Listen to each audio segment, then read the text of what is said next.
Hey everybody, welcome back to my channel. Today I'm joined by Mr. Luke and Mr. John C McManus. Today we're going to be talking about the game Burden of Command. Right now I'm going to go ahead and show you guys the trailer for the game.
All right, guys, so that was the trailer. If you didn't know, the game is actually based off the book written by John C McManus, who's joining us today. The book is called American Courage, American Carnage. So we're going to go ahead and now play you a clip kind of talking about how the book and the game connect. Well, I like to imagine it's slightly self-interested. Band of Brothers was in fact a book before it was a TV series. So there's a book that inspired a TV series. Now we have a book. We do have a book that's inspired a game. So this is John can speak to his book. I'll keep my mouth shut. Yeah, so this is one of two volumes I've written about the 7th Infantry Regiment, which is just an amazing unit. It's been in all of our wars since the War of 1812. It is among infantry units. It has more battle streamers than any other outfit. No, I didn't know that. Yeah, it has the second most Medal of Honor recipients.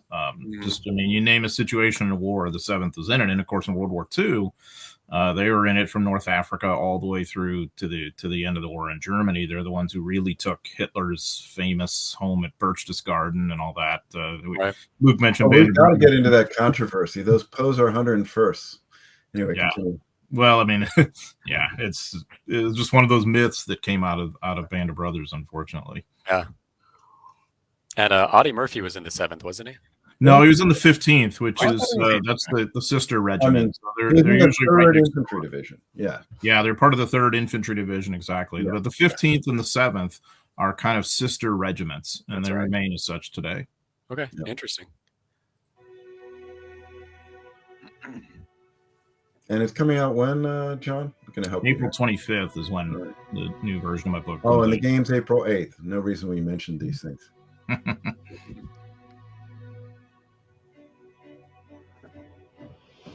I'll definitely have to get a copy of that book when it releases. Appreciate it.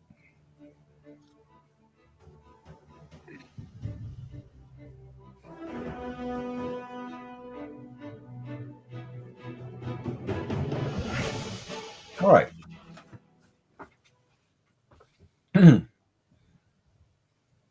So there you have it. There's kind of an introduction to the game and the book that inspired the game. Now, Luke, if you go ahead and kind of introduce yourself and talk about where the maybe start with where the idea for this game came from.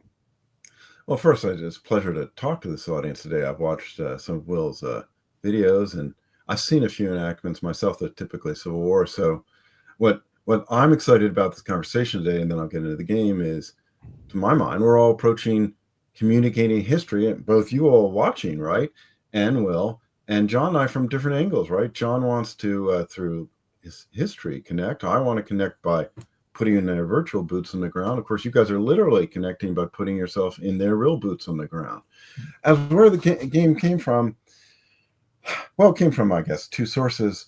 I guess what I'd point to would be, I was always interested in board or digital war games, but more military history. My father was an historian, and he was a World War II vet.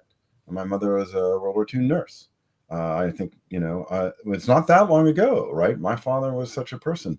And he, just to show us how history connects, my father, when he was growing up, he would see Civil War vets on the porch. It's not that long ago, right? That my father saw Civil War vets. So first, I was just immersed in history. He taught history. He became a professional historian, taught history of technology. So I always loved, and as a Southerner, I'm Virginian by background, I tend to like military history. So that's probably the core origin. And then I guess one core source was something outside of games, was things like Band of Brothers, in that's a very human face of war, right? Like you guys are, seems to me, entirely Southern in some sense, human face of war. People on the battlefields, you're recreating. I'm watching. It was very first person through your camera, etc. That was a heavy influence. And then if you want the immediate inspiration, it's a little surprising. It's Crusader Kings 2, I think it was. Some of you all may recognize a Paradox historical game where you play families, and I guess it's late high medieval, and yeah, it's medieval. Anyway, I was playing it.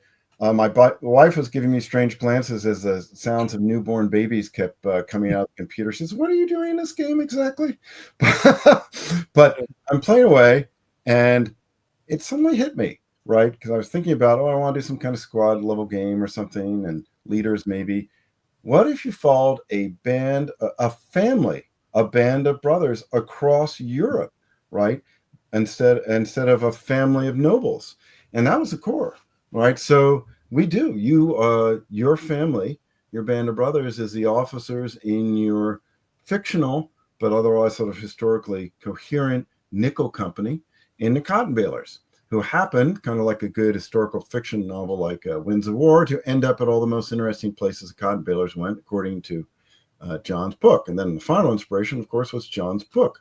We picked his American Courage, American Carnage, because the 3rd Infantry Division, the 7th Regiment in particular, was so interesting for the reasons John laid out there. And the game gets to tell that epic story because they land in Morocco, as will you. They go to Sicily, they go to Italy, they go to southern France, not the usual Normandy thing, and end up in Germany. And as you said, John, in the Eagle's Nest. And so that's an epic story. And I also wanted to tell, not the classic obvious elite like 101st and so forth, but a different kind of very high quality regiment. So those, I think that's a little more unique, right? What and the game, I guess I would, before I shut up on it, if you have, I come from some Silicon Valley background, so we had to learn elevator pitches. You got to say it quick. So we're going to say it quick. Leadership. That's my one word for Burden of Command. And that's why it's leadership. Now you want 2 words? Leadership RPG. Right? Can you actually be a leader? We all think Winners or Spears or somebody like that, right? If you want longer, right? You are ultimately an infantry company commander in World War II, leading them from Morocco to Eagle Nest. So there you go. Yeah. Well, great. Thanks a lot for explaining that. Yeah, this game is honestly nothing like I've ever quite seen before. You've got your first-person shooters, your arcade games where you're just running around and shooting people with your M1. Actually having this experience where you're almost right in the middle of a story, and you can kind of choose your story as you're going, and you're making important decisions that are going to impact your game as you go.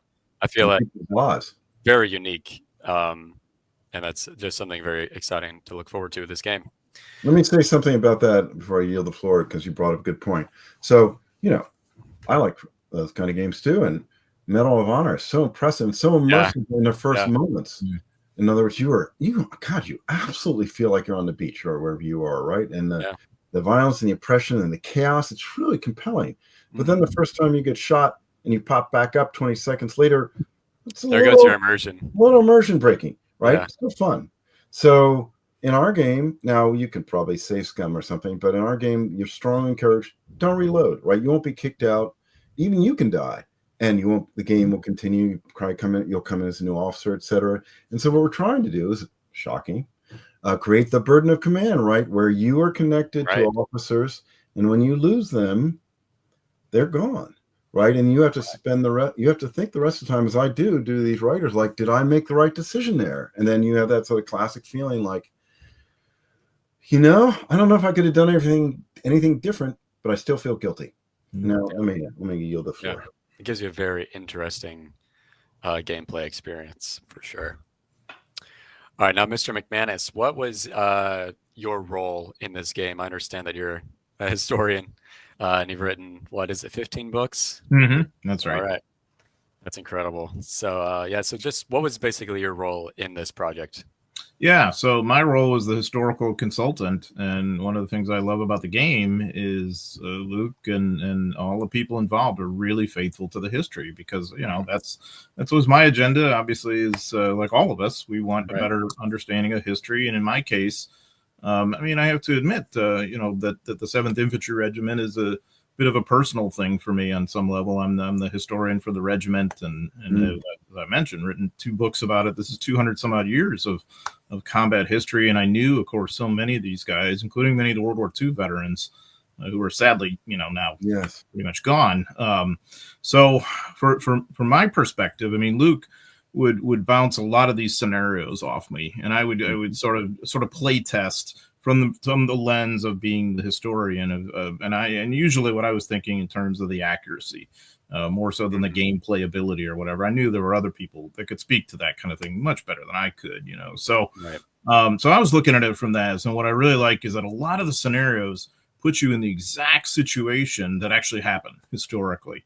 So, and that's what's cool about this. You don't really have to make up things. It's like Luke said. Truth is stranger than fiction. That's the nature of this beast. So, so it was a lot of that.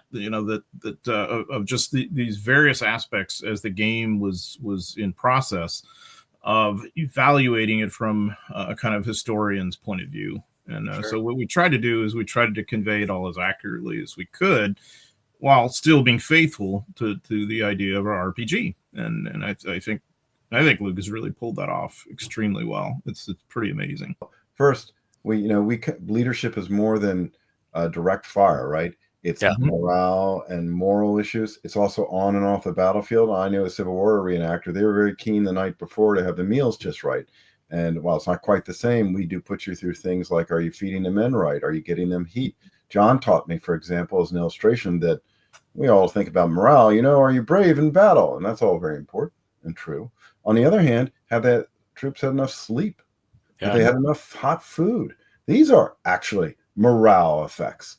So the clips, we hope, will show not just what you might expect battle situations, but some off the battlefield situations. So I don't know, Will, what you want to start with, but please go ahead. And I will just say again, you guys, the audience, you put yourself in there in their kind of boots, on their kind of ground, trying to recreate their situations. We're going to try to put you virtually in their boots back in 1942 or 43, etc. Go ahead. Deep water. Bullets snap. Sand crunches beneath your boot. A 20 millimeter opens up to your right. First platoon is pinned. The Navy slams smoke down on the Germans. The call for medics is answered. Nickel Company resumes the advance. Yeah, so that's kind of a wild picture.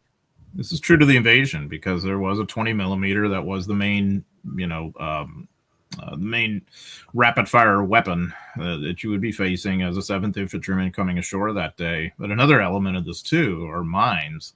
August 15th, 1944 is actually the deadliest day in the history of the regiment of World War II. Though we think of the invasion of South France as a walkover, it really wasn't quite that.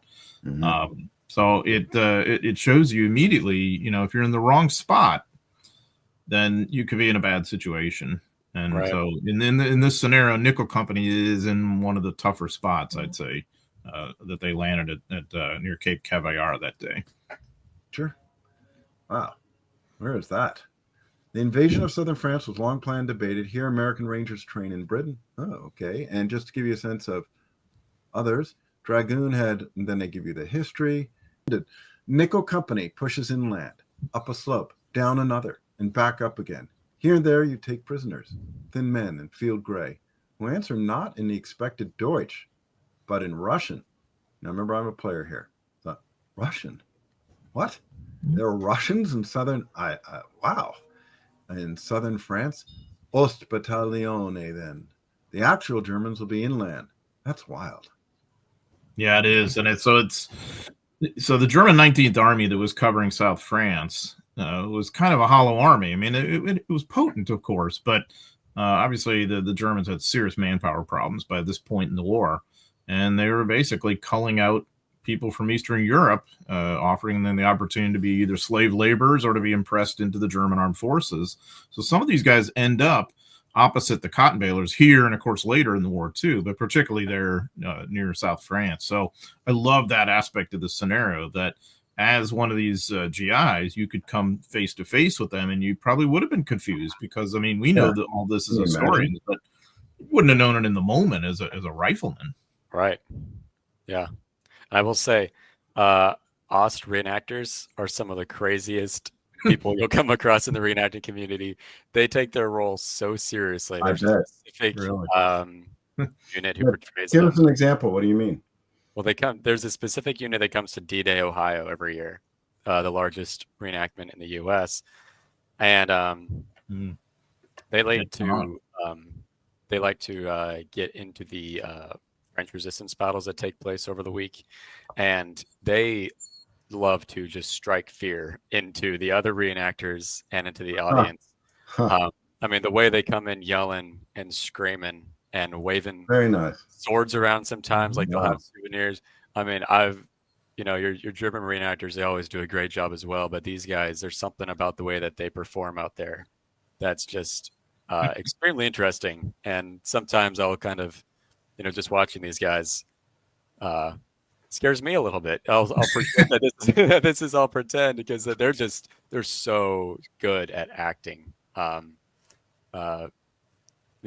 some videos on YouTube of them being taken prisoner, and you got a bunch of GIs kind of surrounding them underneath a tree, and they all just start singing songs in Russian and that's great, dancing around. And I mean, like, they dedicate a lot of time to learning how these guys acted, and it's just very interesting to see.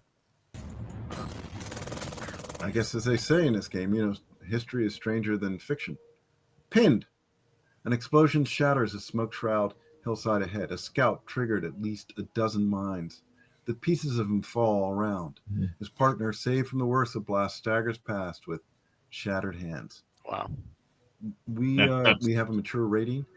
That's 100% that happened. There was a guy, I think, the writers. Go ahead. Tripped off a Teller mine, I think it was, and then in the case of another guy, he tripped off a mine that blew his hands off. He survived, and he survived the war, actually, but he lost his hands to these mines. So really, that's the biggest peril you've got as a cotton baler coming ashore that day, is the mines under the water when you're in the landing craft and under the water once you're ashore. Yeah, that's terrifying. From our standpoint, we have a lot of vets on the team. War brings out the worst, everybody knows that, but also the best, right? The people will, it's almost it's a form of love, brotherly love, right? That they will give their lives for others. So terrible things happen, but also beautiful may not be quite the right word, but great things happen too. So, and that's why we try to convey these scenes, right? It's not pretty. It isn't always black. Now this is kind of, pretty negative here, but you get the point. Yeah. Okay. Absolutely. That's a very good point. Yep. We have some quite graphic imagery in the game, sometimes disturbing, not frequently, but sort of appropriately, like we think Band of Brothers did when it carries the moment. The fiction will also put you in serious historical or historically similar situations. But let's continue here. War, my point, though, is war brings out the best and the worst. I guess I say the same thing sometimes. Not a pleasant expedition. It's no less true. As a wonderful book said, is a journey into the temple of Mars. What it's like to go to war. If you recognize that book. The enemy opens up. Now I'm not being a player, am I? I'm being bad. Maybe a player rather than a project guy. The enemy opens up from pillboxes sighted upon the nearby peninsula. It won't be long before mortars begin to fall on 2nd and 3rd platoon. Now, here we have a decision, and I'm encouraging you guys to. What would you do? Well, I'll be interested to hear what John Paul would do. Will. I can return fire. I can call for smoke. What's that? I'm going to pick you to make this decision. I hope the audience will see how much you guys are aligned in your community. So we'll think about what you're going to pick, and audience, I hope you will, and then let's see what you decide. Go ahead. Yeah, right here, guys. Leave down in the comments exactly what you would pick right here, given this scenario. We generally tend to make whatever you do have some pros and cons. All right, good luck, gentlemen. Pause. All right, so okay, Will, you don't get off the hook there. So what'd you decide to do? I need to go back and actually read. Yeah, look at it again. Read it again. Let's read the scenario and give this a little bit of thought while making this also quick at the same time. So an explosion shatters a smoke-shrouded hillside ahead. A scout triggered at least a dozen mines. So we know there's a lot of minefields out there. Yep. The pieces of him fall off around him. His partners, safe from the worst of the blast, staggers past with shattered hands.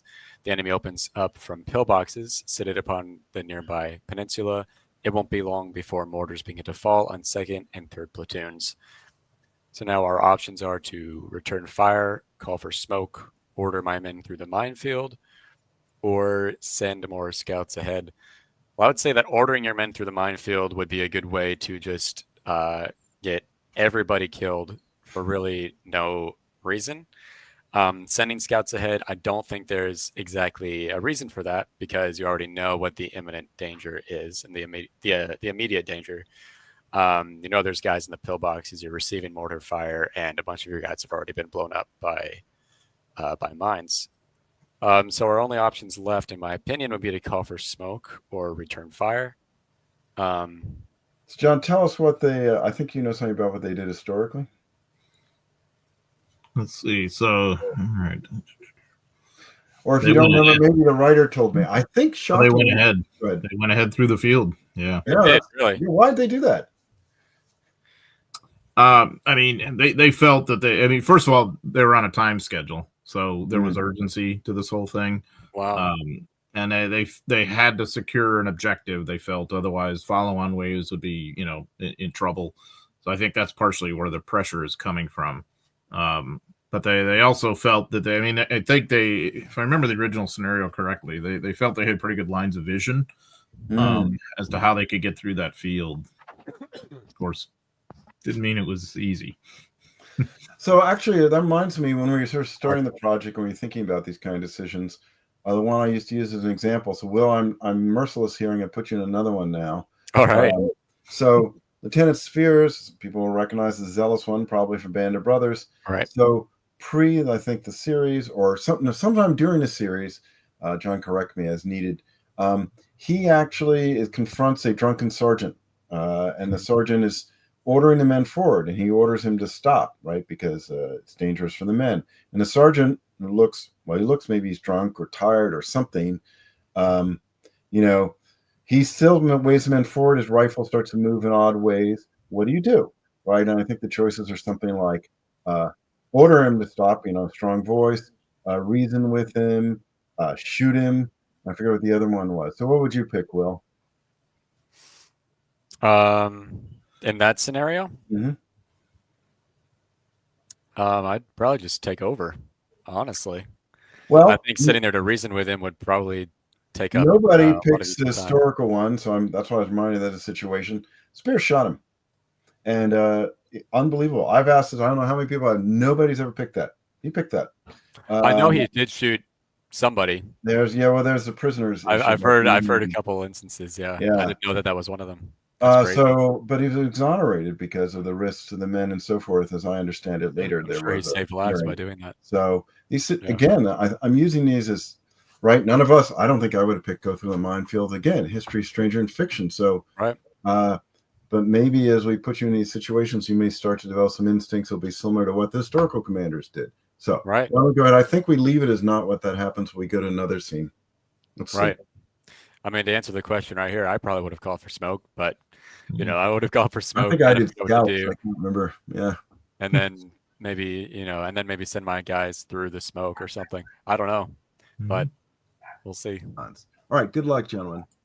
All All right, so we're rejoining our cotton balers. Various things happen, but we're moving inland now. Lieutenant Colonel, Ramsay's orders are still in your pocket. Proceed to the town of London. Take it. Artillery and armor will still be supplied as available. A cry jerks your attention back to the ripening field ahead, where you are shortly to deploy your men. A French farmer hurries across the ripening field, his gray clothes flapping loosely about him as he hurries between the rows. In one hand, he holds a wine bottle, while the other waggles out in warning. So, you know, in war as a leader, you're dealing with civilians, just like Americans found out in Afghanistan. Absolutely. And stuff happens. I mean, random things like this. Here's a guy coming forward. You have to judge now. Is he a friend? Is he a distraction? Is he just some random drunk guy who's happens to be right there? I mean, what do you do about this? And it's so true. Again, I keep saying this, but this is what I love about it. Is it's true to what happened. Lalonde was a real objective. Ramsay was a real battalion commander. Actually, a tremendous battalion commander. And he had a long military career. I mean, here, this is the thing about the game that I think reflects the book and the reality of the history is that it's not always necessarily about making the tactical call. It's about relationships and interpersonal demeanor and so what is your demeanor? How do you respond when people say certain things, and how does that impact then real events and in our tactical situation maybe, or maybe another situation, I don't know, but that to me just seems so true to life, where any one of us can choose to react or say something depending upon what the rest of us say or do, right? I mean, I really really like that. And in Ramsay's case, he was a very extremely competent commander and very much a hard charging kind of guy. So that would have been maybe your expectation working for someone like that as the notional nickel company commander. That's who Ramsay is. Some of the vets we have some vets who are in some of the Iraq wars, and again, they say things like, you think it's all about these glorious decisions in the battlefield. A lot of it's like, think about Afghanistan too. Like, what are you doing with this civilian? What's your judgment on these civilians? What's going on with this woman or child or civilian approaching me? Or, am I in a dangerous situation? I mean, tough decisions. Right. And in one situation, probably one decision's right, and almost exact same situation later, it's not, because the people you're encountering are different. So anyway, let's hear the choices, and maybe will risk again what he would do.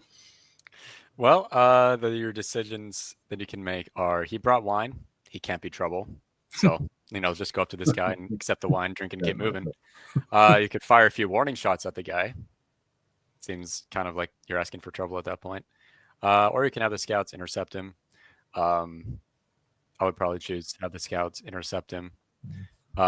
Or, I mean, I don't see the option there, but if it were me, I'd probably beckon the guy over carefully, have him stop a safe distance, and try to question him from a distance. That seems coherent. But yeah. All right, let's see. Let's see what you picked. I think this one you get to see. Yes. Okay, let's find out. And we try to convey that too. These off the battlefield may make a difference, as you'll see, to the battlefield.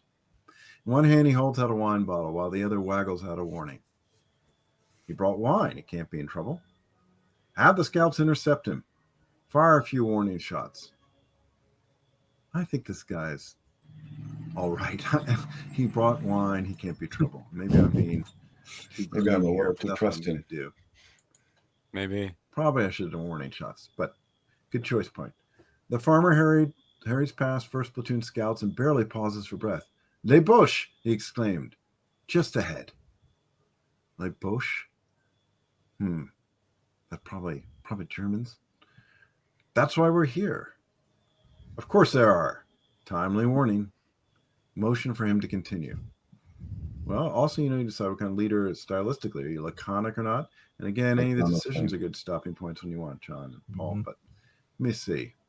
I'll be I'll be pleasant with him. Timely warnings. Exactement, Capitaine. And here he is. And here's these are two of my lieutenants. Wilson, who actually was in the First World War, Dearborn, who's VMI, and maybe thought he knew a little bit more about war than he did. Though at this point, about 30 hours in the campaign, he does know something about it, assuming he hasn't died in your campaign. Exactement, Capitaine, the farmer says. The Germans have blocked road just around the bend. Many guns. That's Germans for you. Nothing like a delay with teeth, Lieutenant Wilson says as he brings second platoon forward. I made Wilson and I'll suggest we not allow ourselves. Being Virginian, I will allow myself a Virginia accent. And that's how they're resisting at that point. They don't have a ton of, the Germans don't have a lot to hold you up at this stage. So yeah, a roadblock at the logical spot, you know, where you'd be at an ambush point or whatever. Right. You know, so this guy now is a force multiplier. He's warned you. You know, your instincts might have, you might have tipped off yourself to the instincts of what was ahead, maybe. But now that you have this guy's direct intel, and of course, it points to the fact that the population in South France tended to be very pro-American, very pro-Allied for this invasion, and that really was a great help. And also, I should point out too, as you're getting deeper, you know, into France after the invasion, you know, going north up the Rhone Valley, you're starting to operate more and more with what are called the Maquis. You know, these are you know, irregular resistance fighters. Who are quite prevalent in South France and some of the higher ground and whatnot. So you have that in addition to, of course, French regular forces that you're fighting alongside as well. So it's a really interesting dynamic there, I think, from an Allied standpoint. Yeah. So this is, you can see the privilege and advantage we have working with John, right? I mean, we would know all these contexts. We get some from the vets and some, we read books and so forth, but John has so much depth here. I should mention, by the way, John helped us find a person for this. We sent archivists into the National Archives twice to get, we have 1,500 historical photos, not all from the archives, but from our places too, in the game. But some of them are ones that only historians who've gone to archives have seen from the Cotton Balers. They are from the Cotton Balers records. Also, after action reports of real captains, which we read. Sometimes you'll see them in the game. What decisions did they make? Like, as in the quick aside, in Morocco, when they land, you know, I remember one of the reports that stays in my mind. Also, I have all the ones of the chaos. Is what are the learning moments from this campaign? What should we take away? And I think pretty high up in the list for the higher ups is more coffee. Funny, but probably actually extremely good advice. So Anyway. Yeah, something I just wanted to say. Growing up, I was actually homeschooled. My family was homeschooled. My mom was the teacher. And stuff like this is something that she would have loved to have us do as part of school. I mean, it just kind of dawned on me, like, this would be a great way to get kids to learn hands-on. You know, obviously there would probably be an age limit there, but a good hands-on way to learn about this history. I hope so. See, now that's to what you're saying, the mission, right? You help people connect to these people serves. We want to do that too. So what you're talking about is make the young realize what this was about, right? I mean, and games have some advantage there now, like movies did too. I remember when my teenage boys, I don't know, they're 13 or 14, came to me and started describing Roman turtle tactics with shields. And I was like, what? How do you know about Roman turtle tactics with shields? And of course, it was Total War. I bet Will's recognizing it. But, these can be wonderful learning devices, as you're pointing out, Will. Yeah. Oh, absolutely. I mean, I would have my kids play this just as part of school, honestly. I mean, I'm totally going to be doing the same thing, just learning more about what these guys went through in the history of these battles that they end up, taking part in. Anyway, we're using absolutely cutting-edge 3D art, as you can see. We have a lot of hand-drawn art, a lot of care and love. So here you are, and to cut to the chase, you learn some intelligence from that civilian that you now may let you know where some of the you can see the sort of grayed out. You think it's an anti-tank gun, according to him, but you don't quite know yet, right? You're hoping that it is, if it's really there, etc.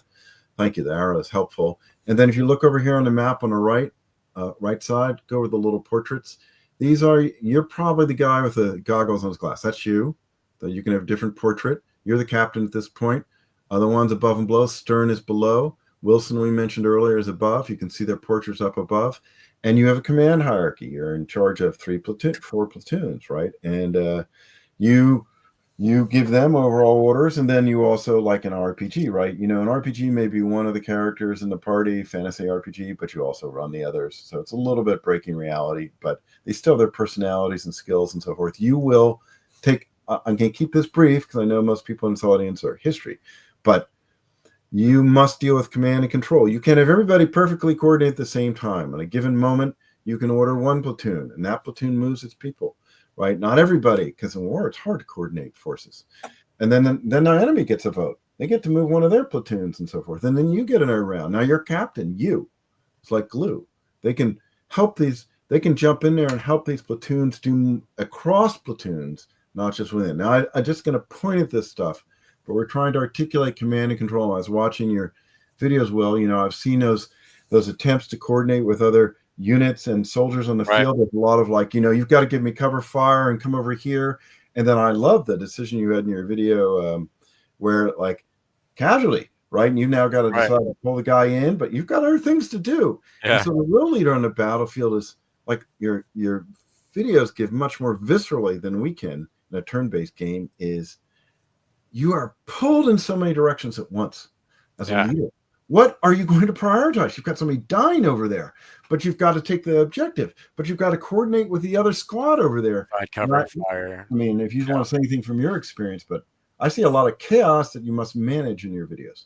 Yeah, no, absolutely. And whenever I talk about reenacting, I try to say it in a way where it doesn't look like I'm acting like I have combat experience, right? Because I don't want to be taking credit away from guys who really do have actual combat experience. But when you're talking about scenarios like this, I can, in a very small sense, relate to the chaos of war and the chaos of being a leader, having that burden of command, right?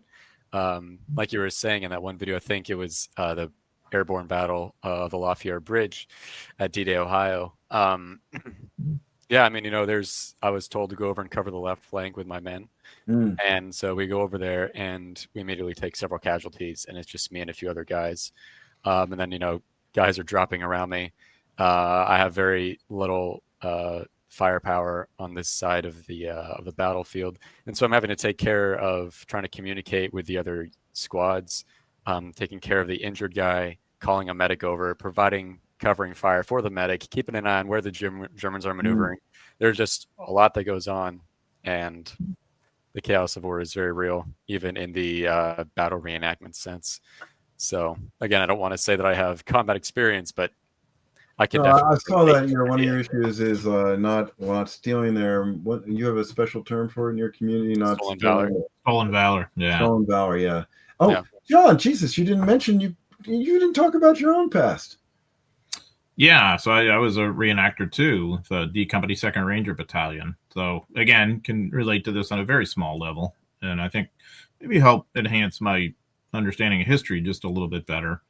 To walk in those boots proverbially, whatever. I mean, it certainly didn't hurt in terms of the educational experience, I guess. And I just think there's enormous merit in reenacting, certainly for bringing it to life for people to watch, especially.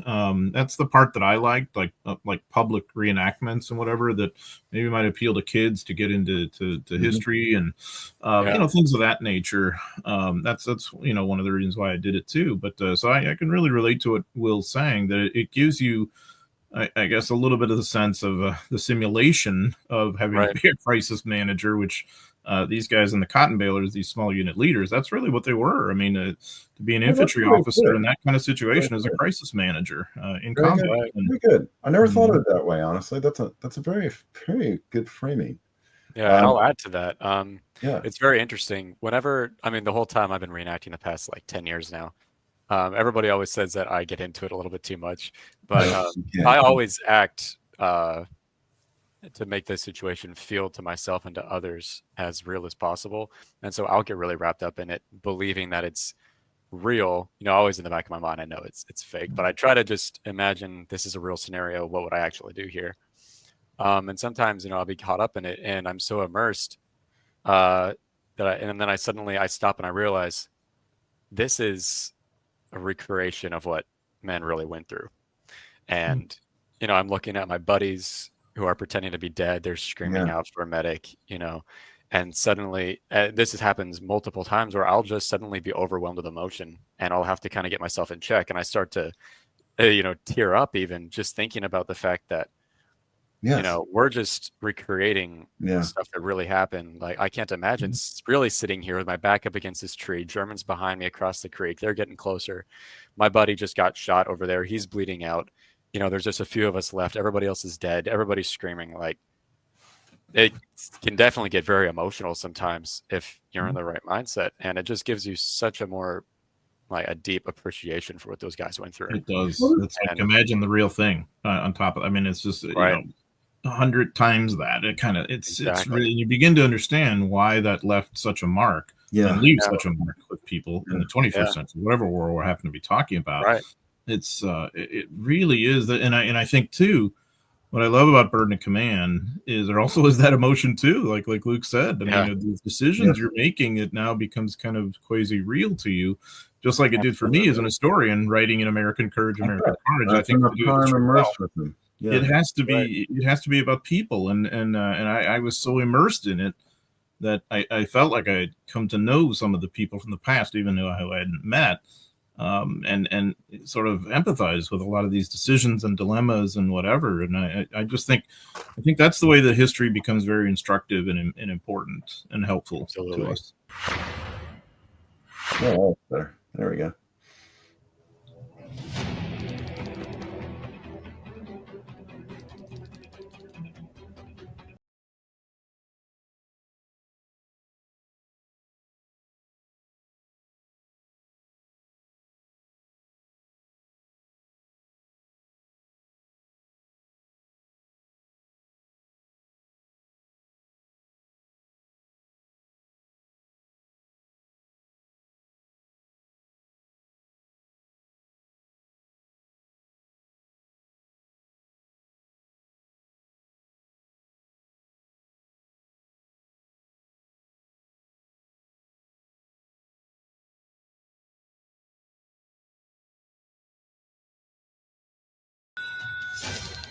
I think I saw this video years ago. Oh, did you? That's funny. Yeah, I believe I did. Yeah, well, 2 years ago we started.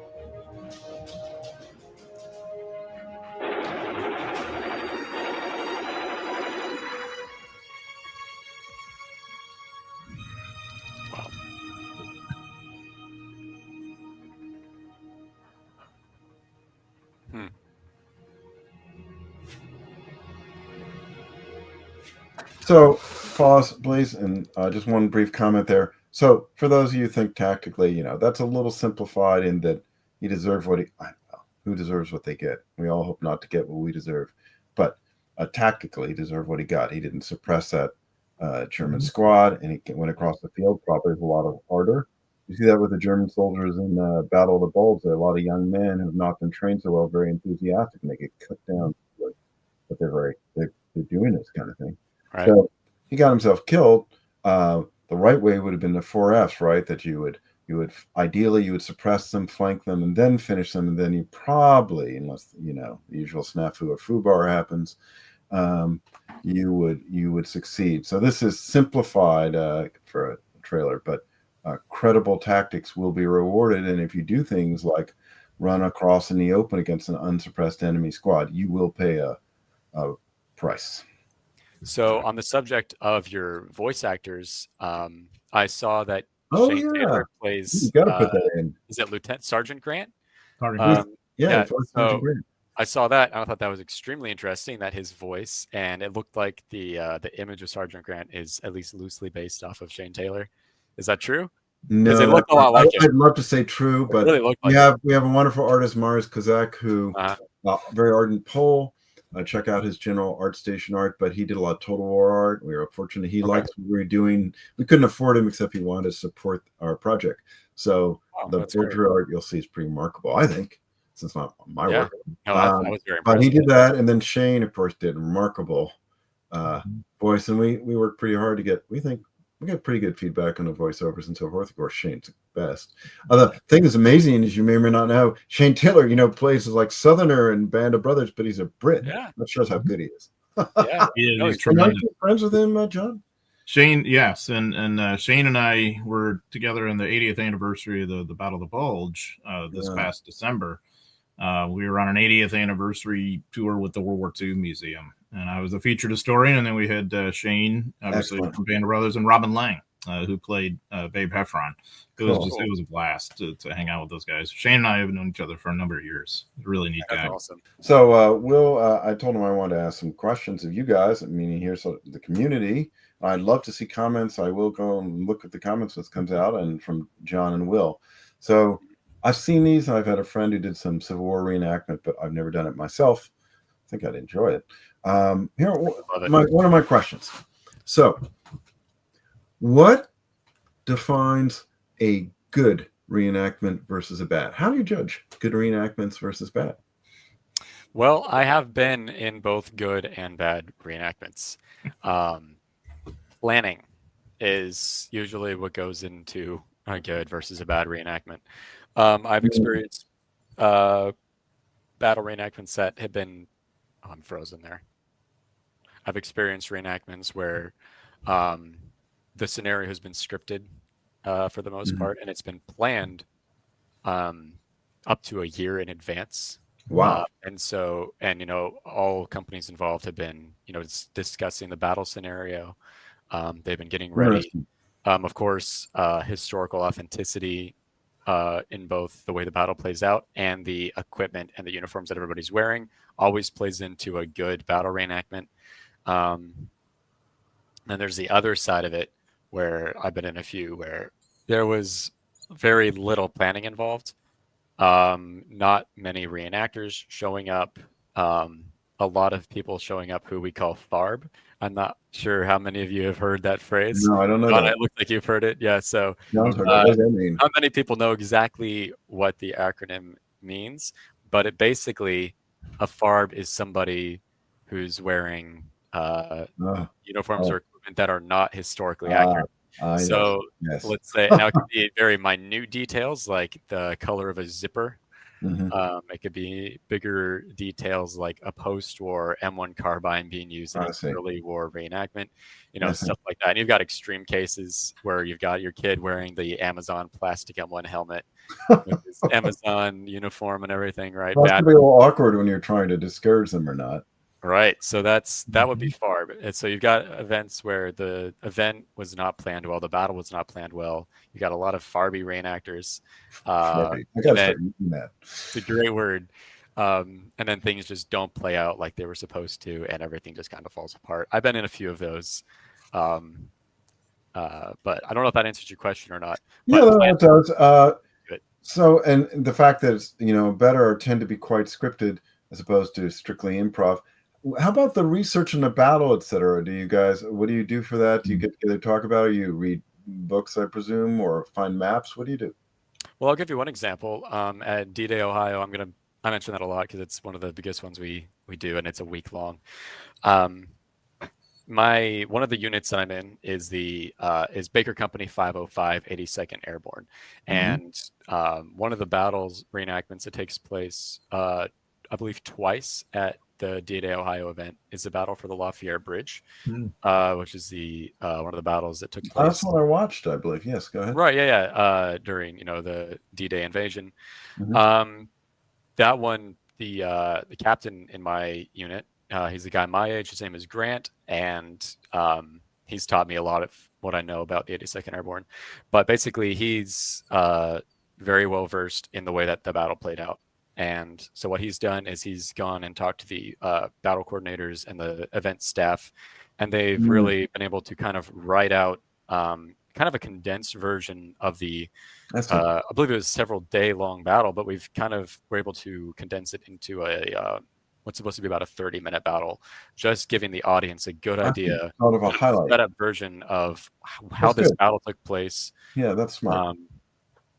So that's one example of how that kind of plays out. It's really just people knowing what happened, writing out how the battle is going to play out, and then the company commanders of the different reenacting units will all come together and they'll talk about what's going to happen, and kind of get an idea and a feel for things. And then when the battle takes place, everything should at that point run pretty smoothly and be as historically accurate as possible if everybody plays their role out as they planned. Well, two more questions. And actually, by the way, later maybe you'd shoot me. I'm sure there's a site where I can see where the enactments are happening, so I can go to one. I'd be pretty interested, especially World War II. I assume some of you all try to eventually in your lives, whatever, go over to Europe and see the battlefields. Oh yeah, I mean, as soon as I can afford that and get some time, that's something that my wife and I would love to do. I haven't done that either. I'd really love to do that too. Yeah. John, do you participate in those tours, or you give them? Yeah, I did. I've done a number of battlefield tours and or served as a featured historian or whatever it would be. Yeah, okay. Yeah, which is great. I mean, I think you'll absolutely, both of you guys, I think you'll love it. It's my dream. Yeah, it'll happen. I mean, it's really cool. Oh yeah. And speaking to the authenticity, I mean, in a way, as a reenactor, that was my commitment as much as anything. I mean, I don't know that my boots were ever perfect, or the exact cartridge belt the way it ought to be deployed at every second of our reenactment. But what I did think that I could help a lot with was the authenticity of the historical circumstances in battle, and reproducing that, and then being a part of it obviously was fun. And speaking of farbs, I mean, if you go to Europe, it'll be a farb rich environment. So if you're one of these marker anniversaries, it's a carnival. It's to the point of ridiculousness. You'll see people, like 65 years old with a big paunch, with 1990s sunglasses on a cell phone, and ersatz boots of every type and description. Or I mean, it's just almost crazy. And then you'll see people who are very, very attentive to it and know what they're doing, and a lot of them have hardware. It's the vehicles and even tanks, and I mean that part is really cool, but it's also kind of carnival-esque too. Sometimes I think you'll find it really amusing if you're there to see something like that. That would be. You'll pick it apart with your studied eye. You'll pick it apart and you'll enjoy it, I think. Yeah, it's always fun doing that and then talking to each other like, look at that guy. Exactly. Look what he's wearing. Like, I can never get high school. Oh, can you believe what he's wearing? I was there. It is because I was there for the 80th anniversary. Very normal. Very natural. And I would do the same. Stories and of course it was such a carnival, and I just couldn't help myself, like, as we'd be in a bus driving by, and it's it choked hundreds of people all in this garb and vehicles, and I'd just be looking at people and just sort of laughing to myself. We're just as bad in our. At least they're trying. It's so condescending, I admit, but it was just like, no, we're no saints. Do we sit there in the games like, oh, really? That's an MG42? I don't think so. And of course, then we get called, so we put one out on one of our snare designers. He's fired MG42s and so forth. Now, to be careful, we put out a nice little video on that. It was pretty popular, but actually, to be technical about it, and I can't be as technical as him, he actually fired sort of modern equivalent, but it is essentially an MG42. But somebody, of course, immediately called him on that. I had put on the label of the video MG42, so this never ends, but it's fun. So my last question for you is, you may or may not know, in the sort of D&D fantasy-like world, there's something called LARP, live action replay, if I'm getting it right. But basically, they will go do fantasy things, but it's a little bit like our game in the sense that you make decisions dynamically. There's sort of judges, and there's sort of simplified combat mechanics. Like my children, some of my sons did it, so I saw a little bit. They throw sort of fake missiles and so forth. Do you guys ever try, or are there groups that try to LARP World War II as opposed to just recreate?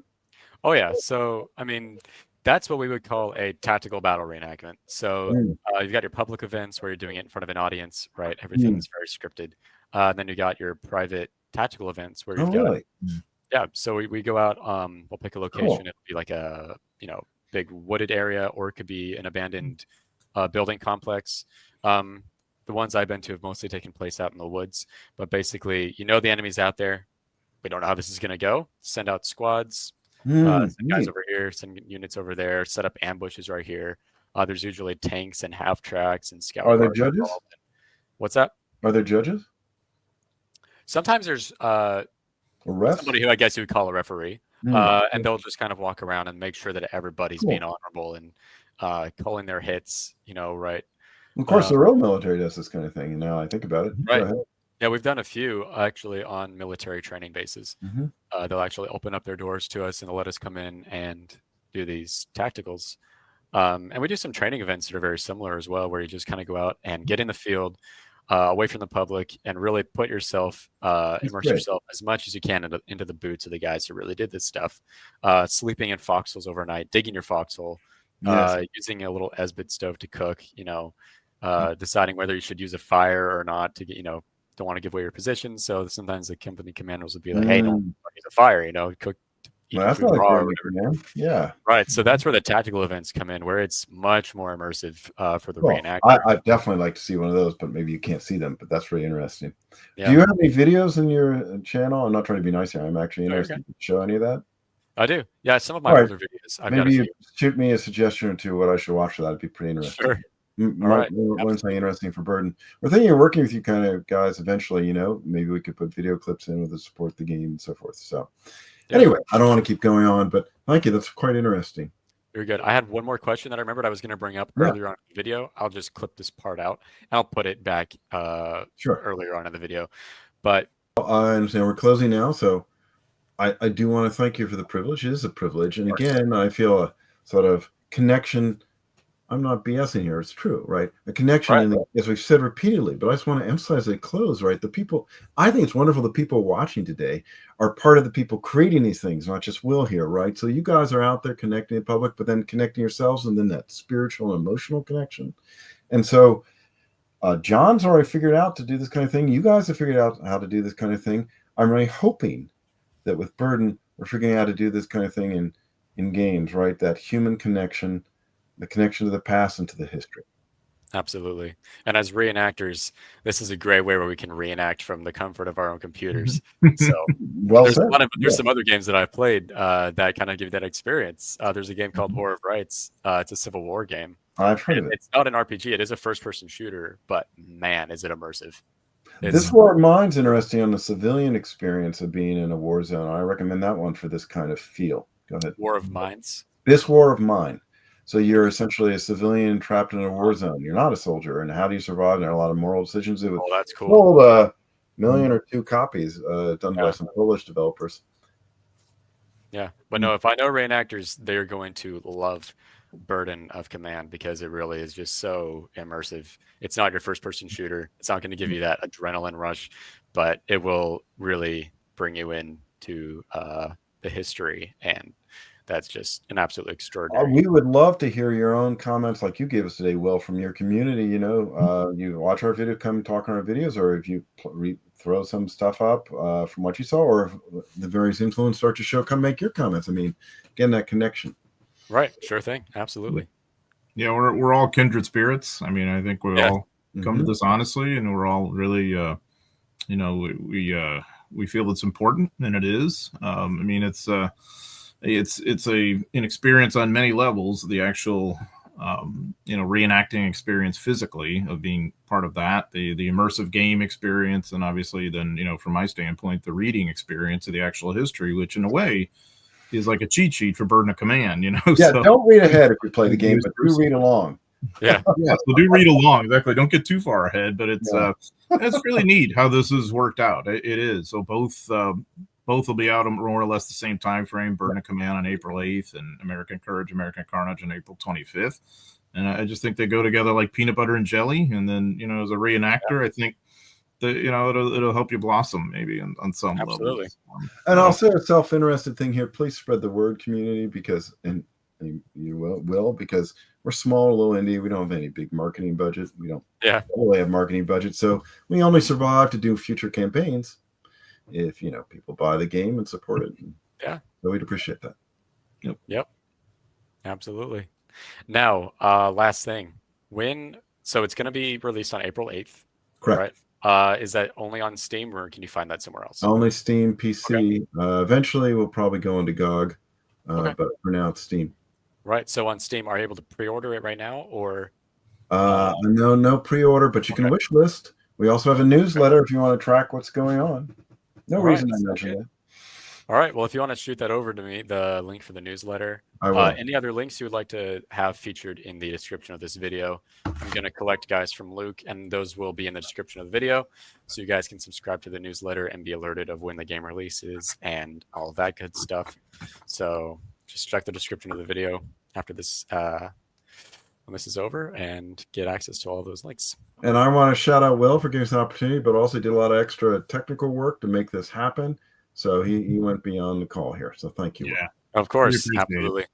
No, absolutely. It's really been an honor to be able to work with you guys and really help you out in this project. I'm very excited for the game to release, as I'm sure all the other reenactors are going to be excited as well. And again, I'm just happy that I could play a small role in this adventure. Thank you, Will. So, of course, absolutely. All right. Well, guys, thank you so much for watching this video. I hope you guys enjoyed just learning about what Burden of Command is. I hope you're excited for the game. And again, be sure to check Steam on April 8th when the game is officially released to the public. Comment down below, come back to this video if you start playing it, and let us know exactly what you think.